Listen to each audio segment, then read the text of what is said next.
G'day and a very warm welcome to episode 26 of the Money Startup podcast. This is episode 2 of the calendar year 2026. We've been a bit slow in releasing them early this year, but we are well on track and back into the regular cadence of getting these out once a month. I'm Jarrad Brown, Aussie financial planner here in Singapore, and joining me today is my friend and colleague, Will Cant. G'day, Will.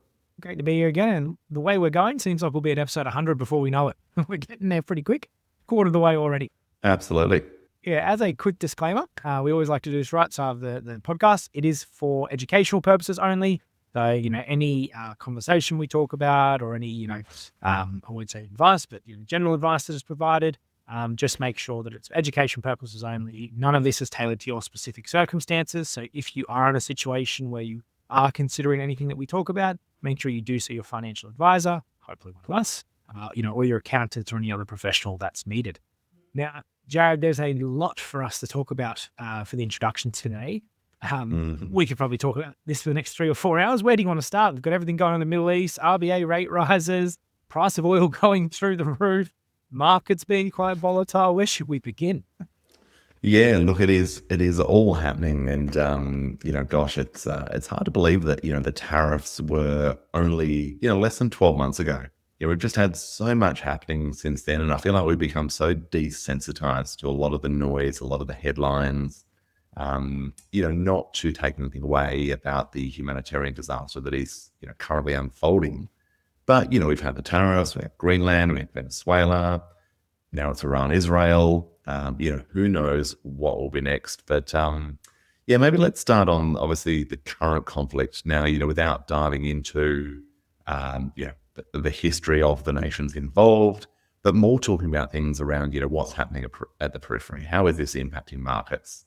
What are we actually seeing? What are some of the conversations you're having, Will, with, clients? It's funny because it's always 50-50 with clients. Some people are very worried and, what does this mean for money? And I've seen the ASX is down X% and my dollars are going down and, it's worry and that tension around, these are my retirement savings, my investments. I don't want to see them go down. And then funnily enough, the other, 50% is people who I suppose have a deeper understanding of how markets work and how these volatilities, tariffs are a great example. Tariffs were introduced, markets went down 15-20% and within a month, they were back to where they were. So volatility will always occur. It's just a matter of what's the instigator that causes it. But you see those other clients who are a little bit more, I suppose, self-assured. They know that, markets eventually will recover. It's just a matter of how long it's going to take. But look, nonetheless, it is quite scary when you see, $1 million balance drop down to 850 grand or something like that. It can be, quite a scary thing for a lot of people. So we definitely don't want to, desensitize to that. But it is the way that the world works, right? There will be ups and there will be downs. And it's just a matter of, is it the global financial crisis? Is it COVID-19? Is it Trump introducing tariffs or invading Greenland in the future sometime? Who knows what it's going to be? There's always going to be some instigator that causes this volatility. The key thing is to really have a solid base, a solid foundation, a solid portfolio that is built to go through these ups and downs. We see a lot where people invest in 1 or 2 or 3 things because they're the flavor of the month and they're doing well. But then the second we have a big spike in oil prices, the tech sector drops or something happens, we see that structure of their portfolio really just fall apart. So from day one, you need to build your portfolios to be able to go through these ups and downs because it's guaranteed, volatility will happen. It's just a matter of when, right? It's exactly right. And as you say, it's just a question of, which one's going to be the next event that, does see a sharp downturn in markets. And, whilst we have Trump, leading the free world, there will probably be more of them. And that doesn't mean it's good or bad. If anything, it means we probably need to be, a lot more disciplined with our investments around, dollar cost averaging, regular contributions, not panicking. And for some people, it means, something as simple as just delete the login. Don't look at your balance for a year because as long as you're not invested in absolute garbage, in time you will be fine. So unless something has fundamentally changed around your goals, just get out of your own way. But yes, I guess, talking to the sort of specific events around, what's going on, Iran, Israel, obviously the big driver has been oil prices, or I guess the big impact in terms of markets. We've got the Strait of Hormuz, sort of not officially being closed, but obviously being restricted in terms of supply. That's about 20% of the world's oil supply flows through that channel, to the best of my knowledge. So, that is obviously a significant amount of global oil supply. And if that supply is restricted, not only is it going to take time for suppliers to rebuild in the event that it is reopened, but the longer this conflict lasts, the more sustained that sort of higher oil price is going to be. And that obviously impacts businesses, it impacts consumers. If, all of a sudden, I was down in Perth a couple of weeks ago, about a week or so ago in Sydney, Melbourne, Perth, oil price, or petrol prices rather, 220, 230, 250, people filling out 50 litre, 100 litre tanks on the back of their ute. It's back to that crazy behavior. So, naturally, the longer this lasts, the more that inflation, I guess, could remain a big issue. And it's funny, like people, when these types of things happen, start to realize how interconnected the world is as well. We were speaking to a client just recently who works for a big fitness apparel brand. And she was telling us about, she didn't realize how crude oil impacted the plastic in the tights for something like the price of them now has to go up because of this price of oil increase. So everything really is interconnected. And unfortunately, it does increase inflation, what we're seeing. The RBA have risen rates for the second time this year. So for mortgage holders here in Australia, unfortunately, it's another 25 basis points rate rise, meaning that, your repayments are going to go up. You're going to have more to pay. It's funny, 9 months ago, the forecast was another 1 or 2 cuts by about now. And how quickly things can change. We've now seen 2 rate rises in that same period of time. So the complete opposite. And potentially another one. Maybe we get one in a couple of months' time, and maybe then another later in the year. Again, it will depend on inflation. I guess the biggest sort of sticky component when it comes to inflation is our current federal government's insatiable need to spend, and a lot of that is in the form of jobs. So, a lot of migrants moving to Australia, a lot of people in Australia are now employed by our federal government and state governments as well. And that not only puts upward pressure on inflation, as they lift wages, but it also puts pressure on the private sector to, go and match those wages to actually compete. So, you've got rising oil prices, you've got wage pressures, you've got the government that, really isn't showing any signs of stopping that spending. So, inflation is probably here to stay for at least a little while. And yes, mortgage rates are going up. And if you're on a variable rate mortgage like I am, and like, many of our listeners are, yes, the repayments are going to sting for a little while, until they don't. At the same time, potentially that, that creates opportunities that will strengthen the Aussie dollar in all likelihood. It will also mean that the return on the funds you hold on in your offset account, if you want to put a positive spin on it, are now that little bit higher because, every dollar is now saving you a bit more. Same thing will happen with term deposits, cash rates, etc. Then obviously there's the question of, does it impact demand for property?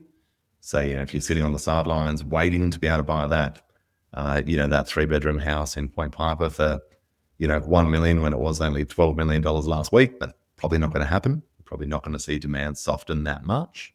I think if anything, we'll just see people avoid selling and probably, avoid buying as well. So naturally, you'll just see both demand and supply, probably start to cool.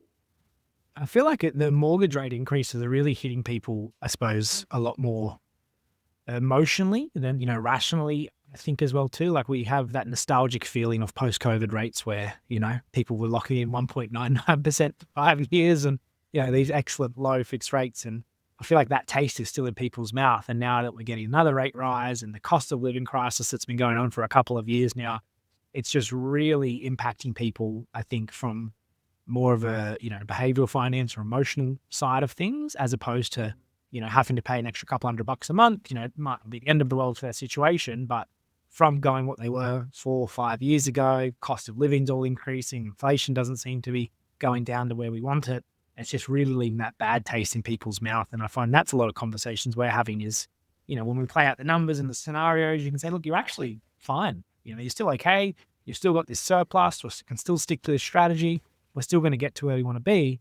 But, when you hear these headlines, and obviously the media love to sensationalize things, it really is impacting people in a negative way. I think a lot more negatively than what the numbers actually show.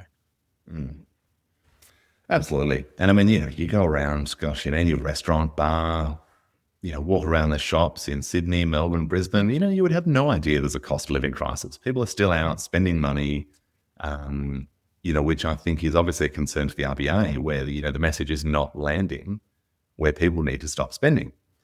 And now, if that's not demonstrated by, the leadership in Australia, being the federal and state governments, then it's kind of difficult, I guess, to tell people to do one thing while you do the exact opposite as well. So, to your point, it's probably a bit more emotional than it is, actually hitting home.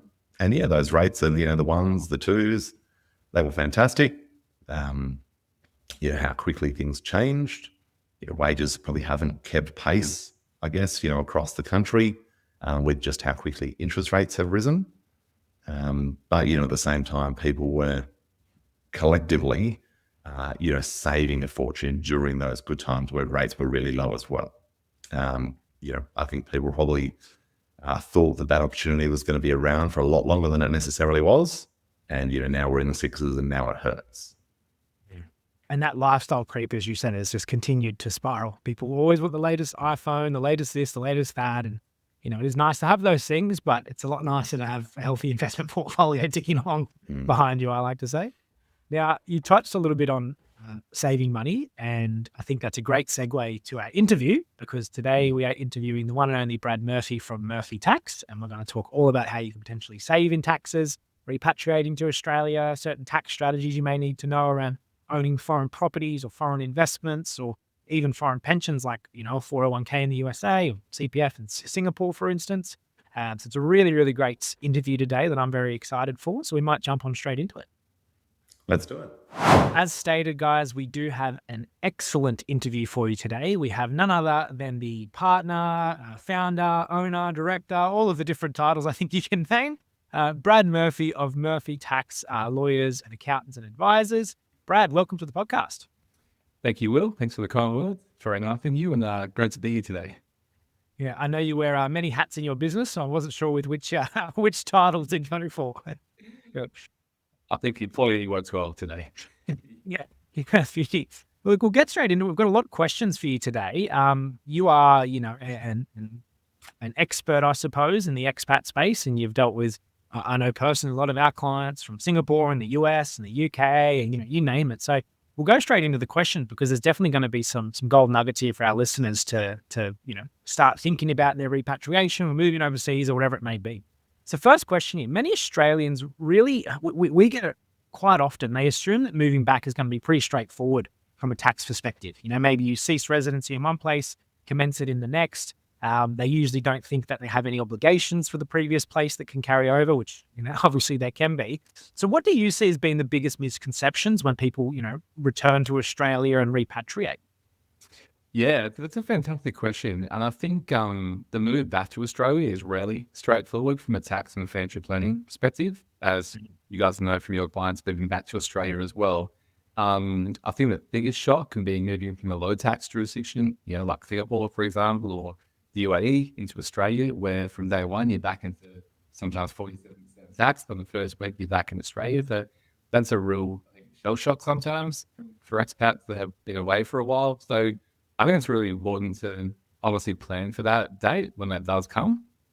And I think it's just look at, as Sue said, like what foreign income, foreign investments need to be perhaps liquidated or restructured before they actually do land in Australia, to make sure those payments are not caught up in the Australian tax net from their residency start date. Because I think one big misconception is when one's Australian residency will start from as well. I mean, it's normally the day you do arrive in Australia on a permanent basis, from that date going forward. But I guess there can be circumstances when it can start earlier. For example, if you have bought a home in Australia, or your spouse and kids are repatriated back to Australia before you. The ATO, they're pretty hot on this area. They can sometimes say, look, you've actually done enough to become an Australian resident early than what you think you may have.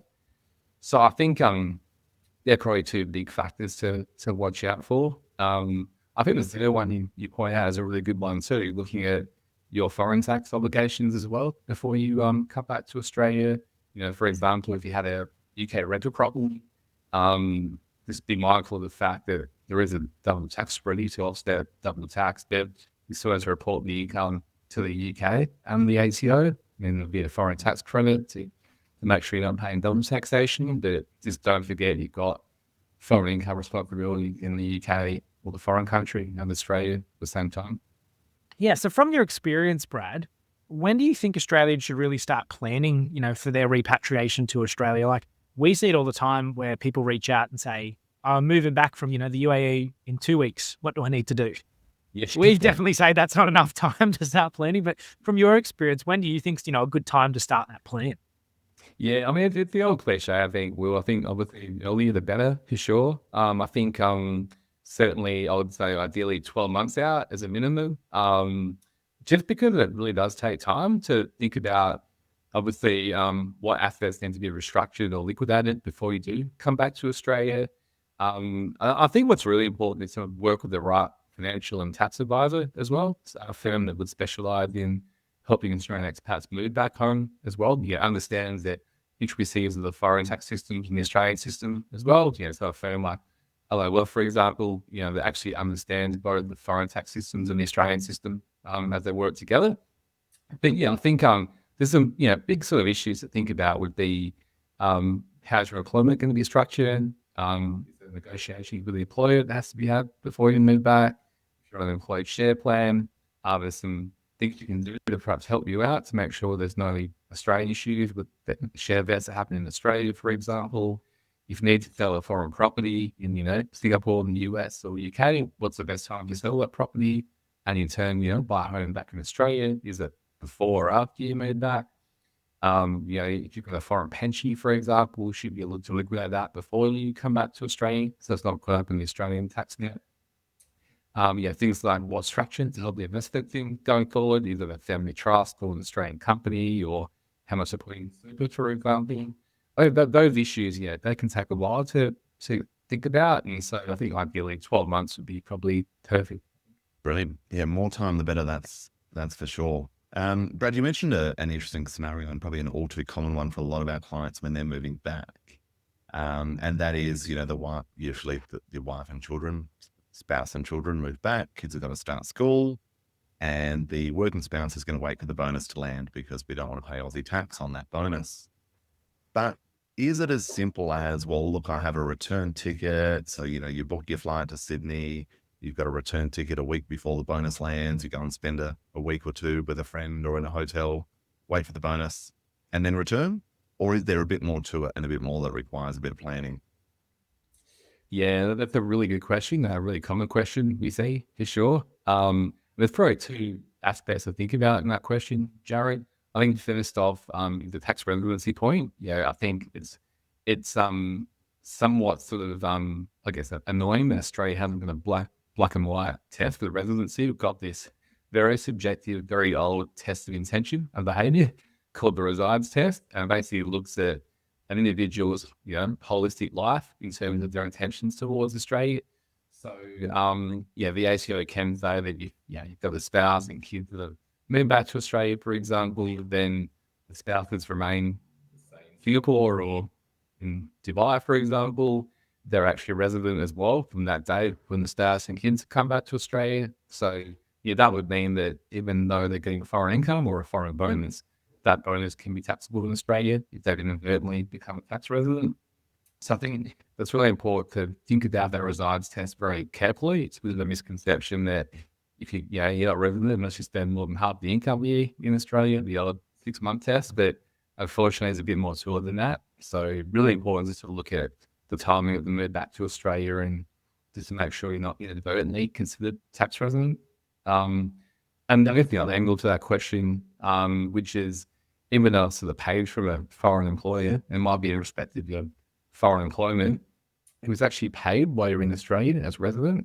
The ATO can unfortunately tax it, which could be 47%, right? So this might be a simple case of staying overseas for a couple of months after it's being paid, just to save yourself a lot of pain with those payments. So it's a really common issue. Good question. Yeah, and I think staying a little longer, month to month in your lease, whatever it may be, that could save you, tens or hundreds of thousands of dollars. I mean, you mentioned the sticker shock of going back and having, PAYG withholding apply. I think it's even worse given the fact that, in places like Singapore, there is no withholding at all.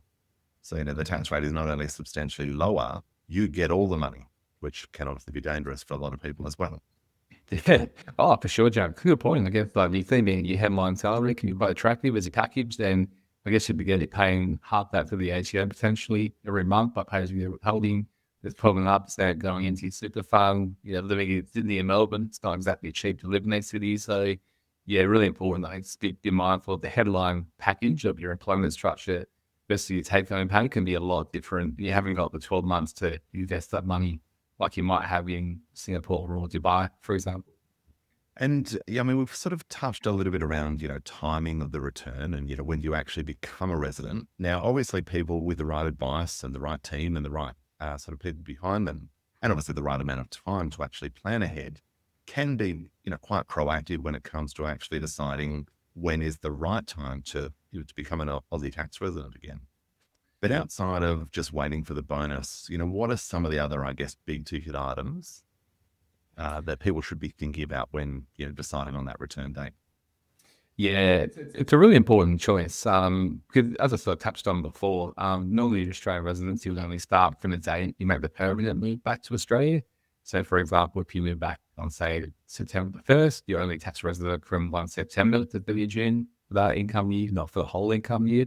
So, it's obviously really important that any sort of employment, legacy payments or pension payments, say from a Singapore CPF fund, for example, ideally paid before you do start in September, before your residency date does commence. But I guess at the same time, it's not all bad news when you do become an Australian resident. There are some good sides or upshot to that, in that you get a new capital gains cost base on the investments you have since you've been a non-tax resident. So if you have acquired a foreign investment portfolio, when you do come back to Australia, there'll be a new capital gains cost basis on that when you do commence your Australian residency. So, it's not all bad news. Also, you can utilize catch-up contributions with your Australian super as well to get lots of money inside your Australian super pre-tax when you do come back to Australia. So there's certainly a lot that can be done when you do commence your Australian residency. So it's not all bad news. I think it's interesting too. You touched on the point there that, that timing, just a month or 2 or 3 can make a massive, massive difference. And we see it all the time, right? Where, just waiting till the next financial year starts or wait for that payment to come out then a little bit longer. These types of things can have potentially hundreds of thousands of dollars of difference. But let's touch on the investment portfolio side, Brad, you were just speaking of. You were talking about the fact that, coming back, it resets your cost base. We've obviously got things like deemed disposals, deemed acquisitions. All of those can be quite technical terms for, for the everyday person. So what are the main things people need to know, if they've got an investment portfolio and they're, repatriating to Australia? Yeah, it's a great question. Well, I think in layman's terms, what that means is that when you do come back to Australia, you get a new capital gains cost base on any investments you've acquired since you've been non-tax resident. So that really means that any Australian taxes are only from the increase in the value of those investments after you come back to Australia. So that is good news, right? So any sort of unrealized gain you've made since you've been a non-tax resident, you sort of quarantine, which is great. So in that sense, there's no need normally to liquidate a foreign share portfolio before you come back to Australia. Because of that reason of the cost base, any Australian taxes levy only from the way forward after you move back to Australia. Having said that, though, there might be certain payments you want to restructure or liquidate before you do come back to Australia, depending on what they are and the nature of those payments, which we'll touch on in a bit more detail later on. But this is where the timing is really key, Will, because if we look at a situation, say, for an expat living in the US, moving back to Australia, this is where some planning can be quite helpful for them. I mean, if you live in the US, you're not a US tax resident, for example, normally you don't pay American tax on the sale of shares, and in turn you get this nice cost back uplift when you move back to Australia. So that can mean for some expats living in America that come back to Australia, there could be a way you can get an almost tax-free capital gain on the sale of your American shares, which is quite attractive for Australians that have been there on E3 visa, for example, and come back to Australia. So it's never a one size fits all answer, I think.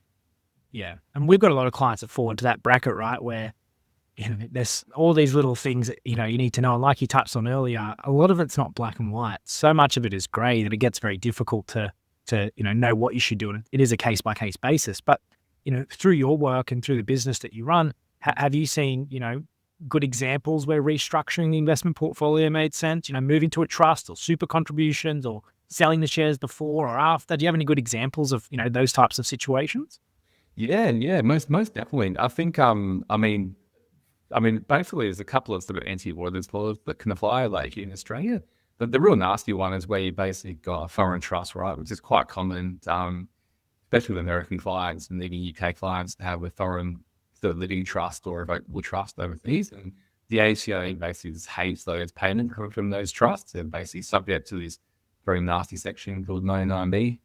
So basically, done a lot of work with clients that have those trusts to restructure them into more efficient vehicles before they come to Australia. That might be moving them from this foreign trust structure to a more vanilla share portfolio. Might be into a foreign life insurance bond, which can be quite attractive for expats coming back to Australia. It might be they've got an overseas business, a trading business, and there's a need to keep that outside the Australian tax net, and make it more efficient from an Australian tax perspective. So, doing things like company restructures or a business restructure pre-moving to Australia can certainly be, I think, very fruitful for those taxpayers coming back to Australia. Yeah. And I think the timing is really key, as you sort of touched on, guys.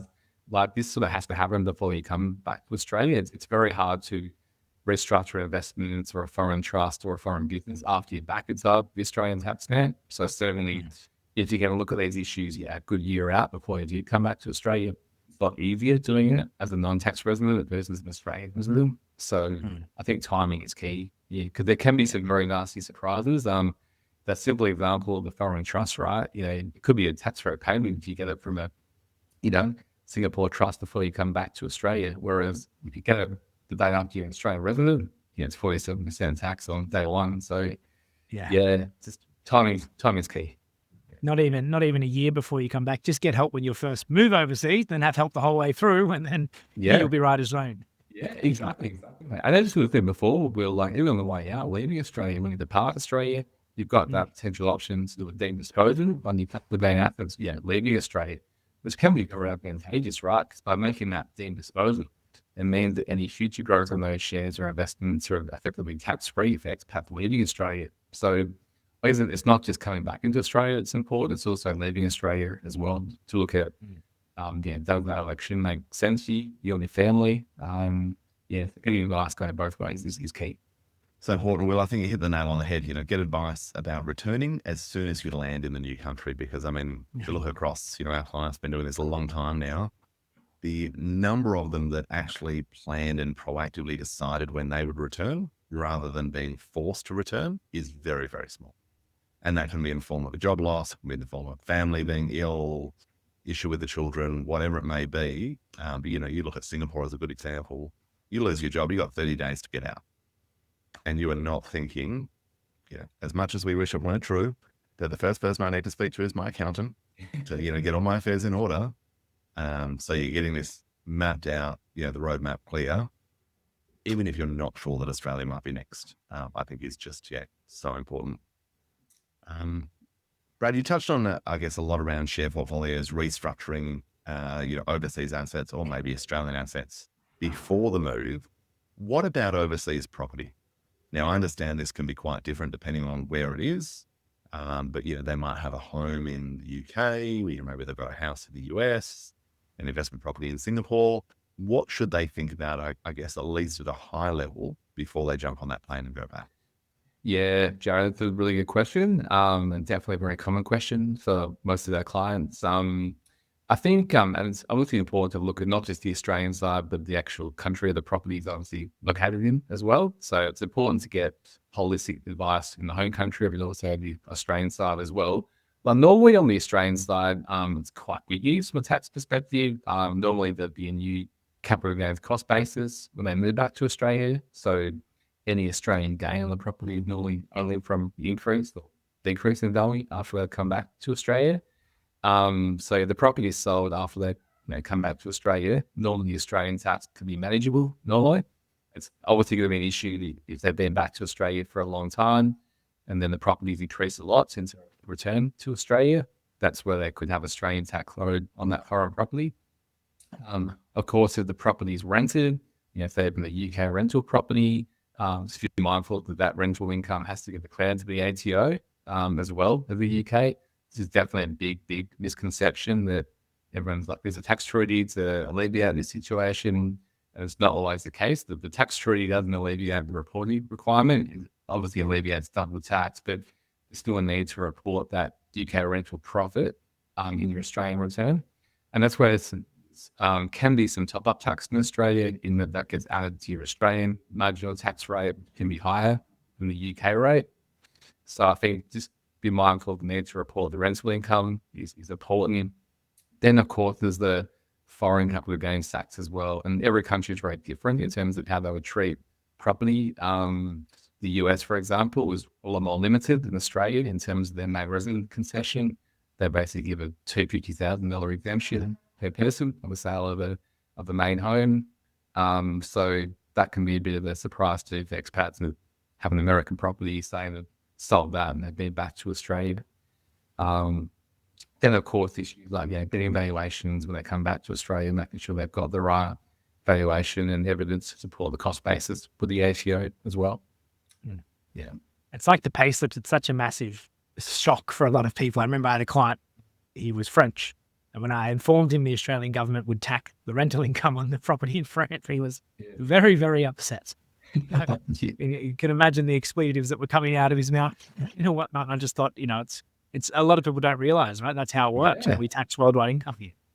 For sure, yeah. I think people just don't realize the actual need to report the income, right? And innocent leaders don't actually understand the need to report it. And then before you know it, there's an AUSTRAC letter from the ATO saying, you've got to report the income. So, obviously important is to run advice from the right tax agent or accountant in Australia to get some help there.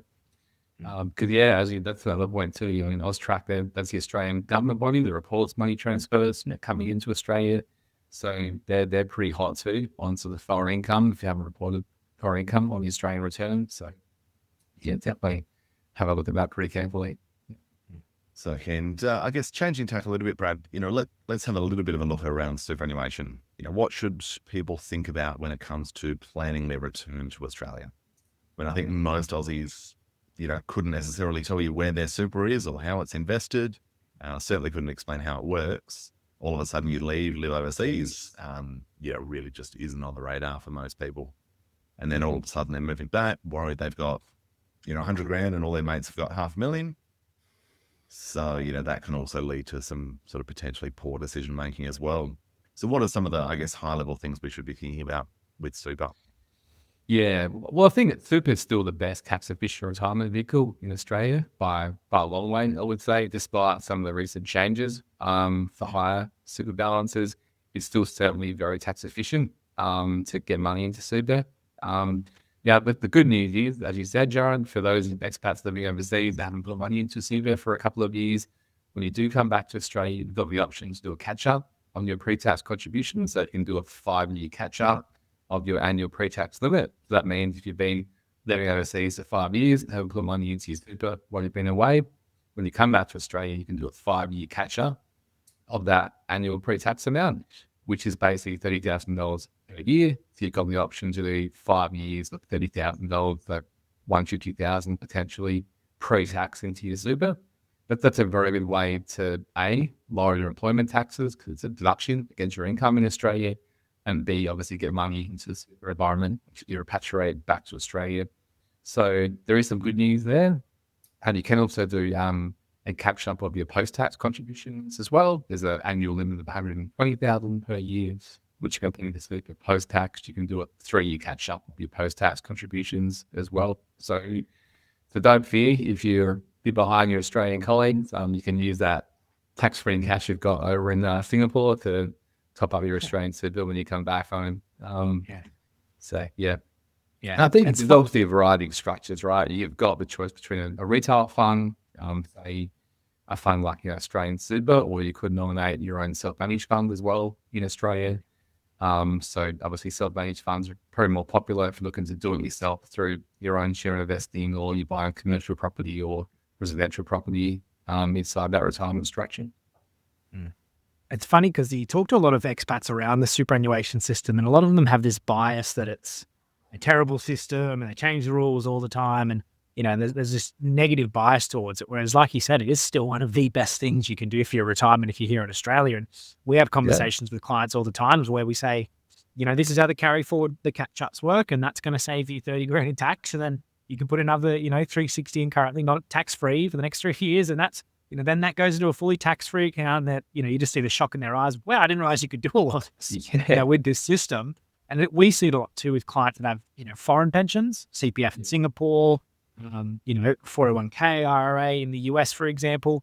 Yeah. What are your, main considerations around those types of schemes? So if you're, let's say in the US, Singapore, what do you really need to know about bringing those foreign pensions potentially into Australia or leaving them? What are the considerations? Yeah, that's a really fantastic question, Will. And it's obviously, very common. Most expats overseas you have some form of retirement fund normally. I think it's really important to look at, is it an option to transfer that foreign pension fund to an Australian super fund? It is possible with a few countries, but they're very selective. The UK is the obvious one. So you can do a foreign pension transfer from the UK to an Australian super fund, which is normally quite advantageous from a sort of tax and financial planning perspective.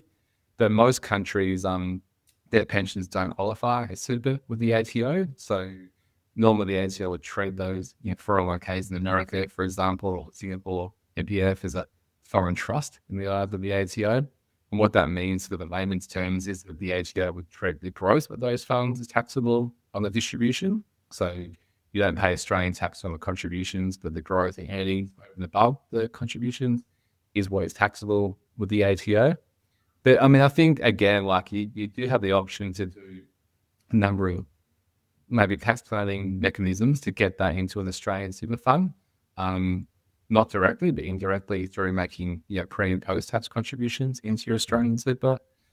But I think with their US plans in particular, it actually can be sometimes a good tax outcome in that if you're not a US resident, treat you allocate taxing rights to Australia on a 401k distribution. So it's sometimes funny how these rules work out. You can actually be better off sometimes by coming back to Australia and running a 401k from Australia. Yeah. But I think obviously, it's probably different for a country like Singapore, where if you liquidate that MPF from Australia, the Asia can say, I'll tax you 47% on that distribution. So that's where timing is key to make sure that that fund's not subject to Australian taxes. Yeah. And I think you hit it now on the head there with, like the QROPs in the UK, or whether they see it as a foreign trust or a qualifying fund, and all the countries just seem to not talk to each other when it comes to retirement schemes and retirement planning. We all don't like what everyone else is doing by the sounds of it. What about income, Brad? So we have a lot of clients that, they might stay with the same company, and it might be an international company, and then they move back to Australia with, and they're getting, foreign income, potentially from employment, or, like you said, even rental income. How does that get taxed, and what are the main considerations there?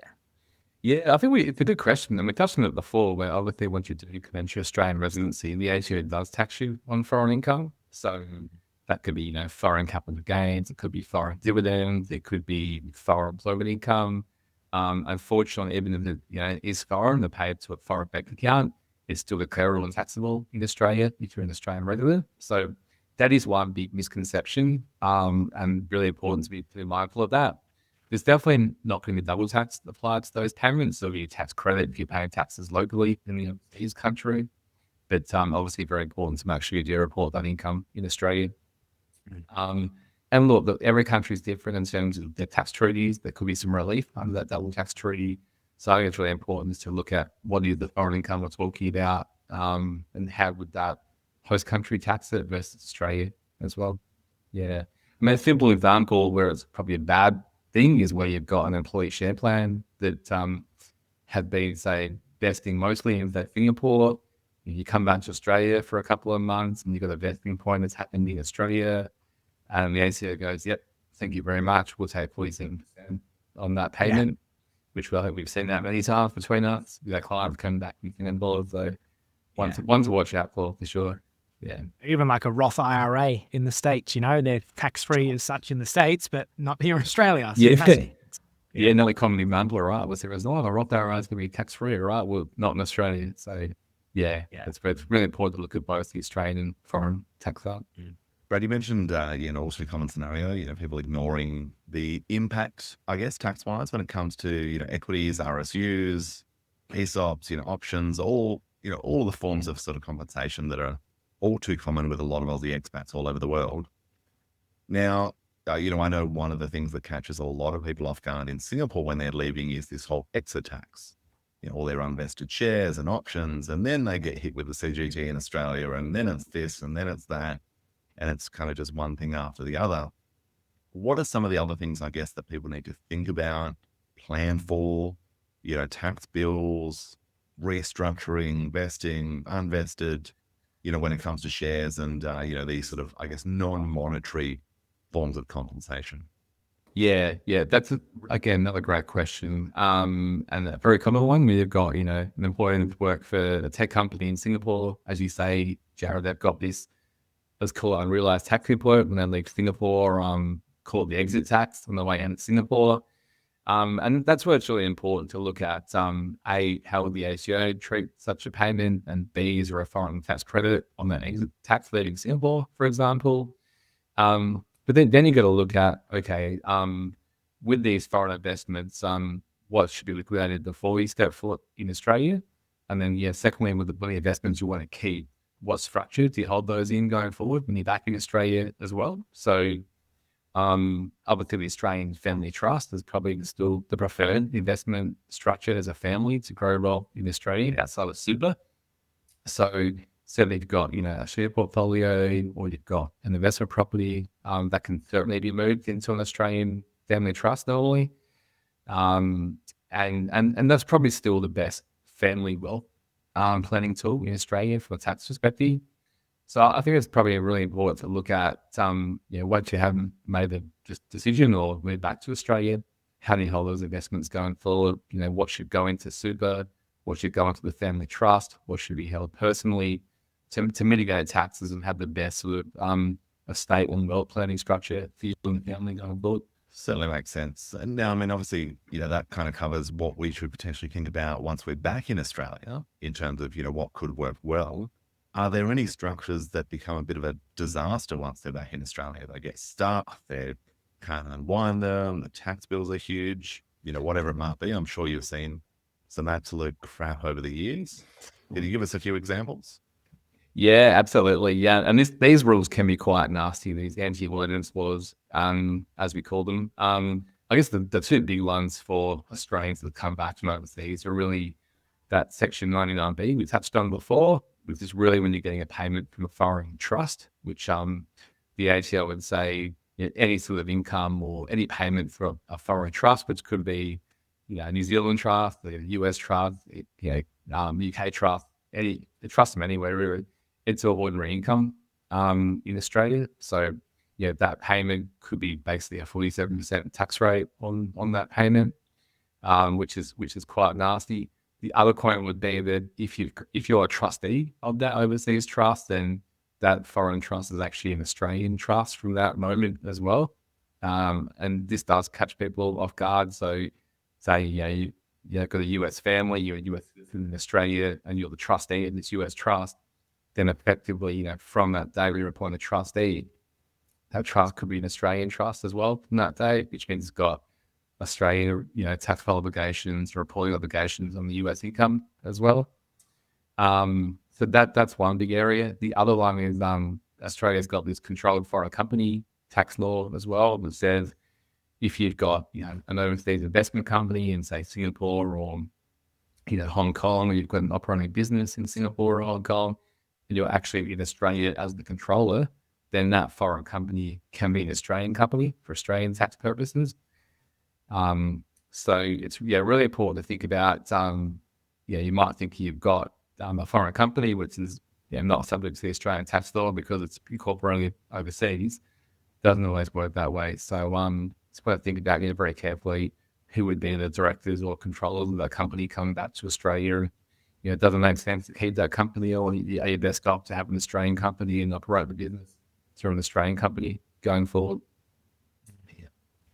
What about when it comes to moving money around, Brad? Like we have a lot of clients who use Wise, OFX. You might be getting, as you said, a trust distribution, holding that in a US bank account for 3 years, and it gets transferred back to Australia. Like, are there any key considerations people need to know if they're, transferring money or, dealing with foreign bank accounts? Yeah, normally moving cash is not a taxable event or a reportable event for tax purposes. So cash in itself is not normally taxable. Having said that, Australia does have foreign currency taxing rules that apply. So normally that applies when you've got a relatively large overseas balance of more than 250,000 Australian dollars equivalent. That's where the ACO can tax you on foreign currency gains and losses you're making on those foreign currency transfers. So yeah, and another big area to watch for, and as I sort of touched on before, AusTrack, the body that monitors foreign currency and money coming out of Australia, can report those to the ATO as well. So we do sort of sometimes the clients can get questions from the ATO on foreign currency or foreign cash transfers into Australia. So I think just watch out for that. As I mentioned, normally moving cash is not taxable again in itself. But if you are maintaining large foreign currency balances, just be mindful there can be foreign currency tax issues in Australia. Yeah. With what's happened in the last few months, the AED is getting stronger. So hopefully it's not an issue for most people. It's probably the opposite and their money's going down in that other currency.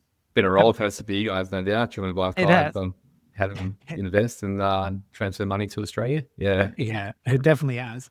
Now, we talked a lot about, reporting obligations, and by the sounds of it, report everything is the key takeaway. But are there any really key reporting obligations people need to be aware of that they might not be when they maybe come back to Australia, like on property or investments or anything that, is a really key obligation they have that a lot of people don't, or aren't aware of? Yeah, I think obviously very important is to make sure you've got your Australian affairs compliant when you do come back to Australia, of course, and that really involves, when you've been a non-tax resident, just to make sure you've actually declared all your Australian source income while you've been gone. So if you have Australian investment property or Australian shares or an Australian term deposit, just make sure you actually declared that income while you've been a non-tax resident as well. That's probably the first point. The second point is to make sure when you've actually left that foreign country, you're all square or compliant in that foreign country as well. So if you're leaving the US or the UK, you've definitely done your final payment tax returns in those countries as well. And then thirdly, it's always sort of touched on before, Will, is making sure that when you do come back to Australia, to make sure any foreign income is declared to the ATO. So that's, as I mentioned, foreign investment income, foreign employment income, just to make sure it's being declared correctly on the foreign income schedules on the Australian return.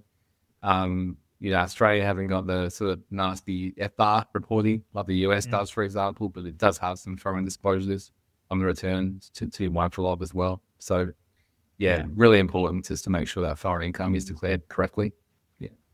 And I guess make sure you're not paying double tax, right? Just make sure that if you obviously need to declare it, just to make sure you're paying the right amount of tax and you are getting credits for overseas taxes paid as well. Yeah, most definitely. Brad, I've got a few more questions for you that we want to go through, but what I want to do here is throw a bit of a curveball and combine all those questions into one big final question for you, because I think they'll all feed together quite well. So firstly, obviously without sharing any, specific client details, but do you have any examples of, where the proper planning really saves someone a hell of a lot of tax? Adversely then, where no planning costs someone a hell of a lot of tax and, what they need to avoid? And then moving on from that, what do you think are, 3 key things that people really need to be thinking about if they're a, expat listening to this podcast today and coming back to Australia? Yeah. So if we look at maybe a good news story and we've helped someone move back to Australia and save some taxes or make their tax life easier, perhaps, we basically helped them. They had quite a large family business. It's actually in Singapore, a very large sort of family manufacturing business, investment company attached to that. We basically helped them, restructure that before they moved to Australia through some movement in shares and utilising an Australian subsidiary as well, just to make that whole structure a lot more efficient in terms of flow of dividends coming in from that Singapore company back into Australia, making sure that the non-resident members of the family weren't caught up in the Australian tax net as well. Yeah, that's probably a good example we've done recently where we've actually helped the founders of the business move to Australia and obviously maintain that business sort of legally in both Singapore and Australia from a tax perspective, but also saving a lot in taxes in their journey. Give us a number, Brad. What was the number? What do you think it was for the first year? How much tax are we talking? Commission community. A lot. We'll just say it a lot. Enough to be small. They're happy anyway. Yeah. Yeah. That's probably a good news story. When it's gone pear-shaped or when there's been a bit of bad news where we had a client who moved back from the UK and had basically 20 years of undeclared rental property returns in the UK. Unfortunately, got an ATO review. The poor guy just had no idea he'd declared the income for the ATO. So that was a bit nasty. You got that tax bill from the ATO, but we helped him out as best we could. So I think if you have been in a situation where you haven't declared foreign income, don't panic. Speak to the right advisors and just obviously address it as best you can. The right advisors. Yeah, if you're an Aussie expat listening to the podcast today, you're thinking maybe moving home in a year or 2 or 3. What are the 3 key tips that you would give them? 3 most important things they'll need to know before making that. Yeah. Well, I think that the first one is definitely, I think what you both said at the start of the podcast, like getting tax to the front of the conversation, or tax and financial planning. Obviously, it's, you have a big move coming up and tax and financial planning is probably not a priority in your mind anyway. But I think getting the ball in motion well in advance of the move back to Australia is really important.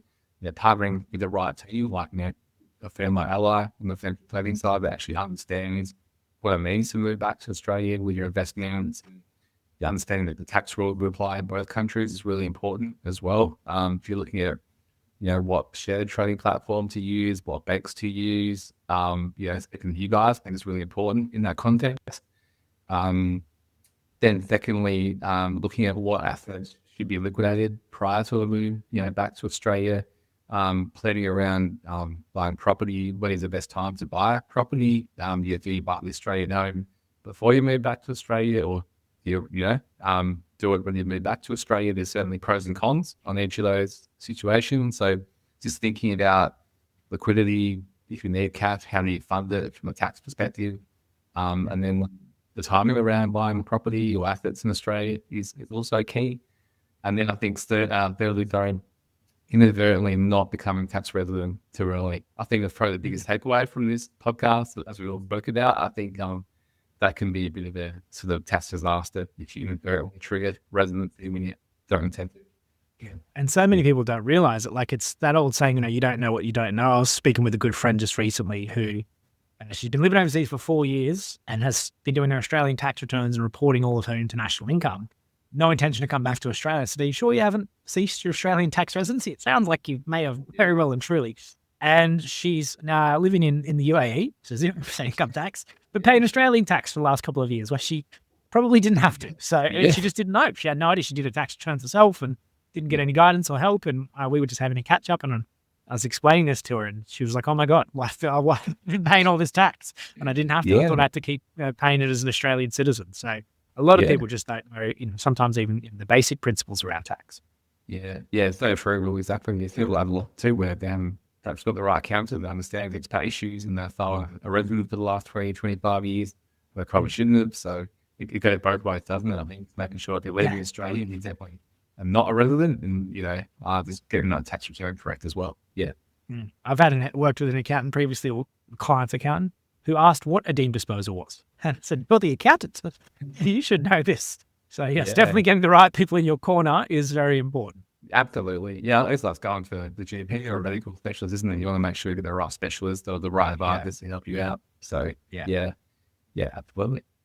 Awesome. Well, look, Brad, thanks so much for your time today. A lot of questions we threw at you, and you seem to fly through them pretty easily. Obviously, it's what you do every single day, and there's some complex situations I'm sure you deal with, but, even just from standard, mum to dads and moving overseas, it can be quite complex for them too, especially with how grey a lot of things are.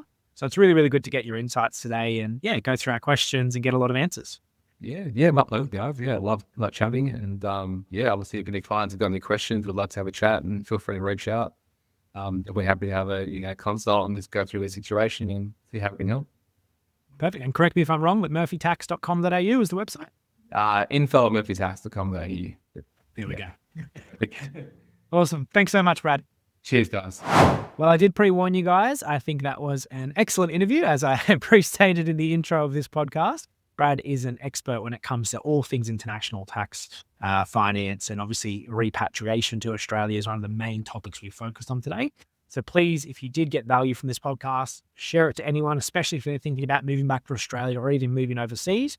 As we touched on, it's very important to start planning for these things as early as possible. So as mentioned, we will be releasing the podcast each month on the last Wednesday of the month. We always interview an expert in every single episode, topics ranging from property purchasing to tax to superannuation, you name it. And look, we love hearing from our listeners. So if you guys have a topic you want us to focus on, have an expert you'd like us to interview, please reach out to us. We really want to make sure that you're getting the most out of this podcast as our valued listeners.